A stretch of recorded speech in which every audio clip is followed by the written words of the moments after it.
telling people about or expressing inequality. Okay, inequality. Okay, what else? Know yourself. Know yourself. I'd use it in a team working workshop so that the team has to work together better. This is the way they come to know each other a little more. Correct. This could be, others can write about you, and I mean, once the group knows each other, Okay. you can ask people to write about others. Right. So that's what I said. If you find any word which you feel okay, this also is connected to the person, so you can add on, and the person. It's one way of appreciating a person. Okay. Many times what happens is either I underestimate myself and overestimate someone else, or I overestimate somebody else and underestimate myself. So many times there is this challenge with us. So this activity could be a transition activity, as I said, from intra to inter, okay, communication relationship, as well as knowing ourselves. Because what happens is many times we tell people, okay, or we label people. From NLP perspective, okay, labeling happens many times. We judge people, but we get very little time to understand ourselves.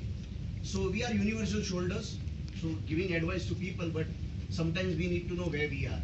Okay, so this is one of the, if you do this and then you do SWOT, probably it would connect with Johari also, it would connect. This is where I normally use it. Okay, when I did this activity for the first time, I was able to understand myself better. And when people shared their views about the feedback they gave me, it really connected very well. So it's an open, because people are very open in sharing in this activity. The element energy level is very high. Okay, various ways to do it. You can call people and then they will do a presentation. If you're doing a presentation skills, and if you start with this activity, it opens them up because they are talking about themselves. So that is one of the element which starts and they are able to express themselves. So this is a very nice way of making people. Yeah.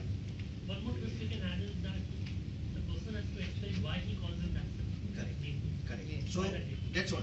So expressing yourself, so that is where you have to add as a trainer. There is no IPR on this, as rightly said by Abdul. So you can add your own flavors.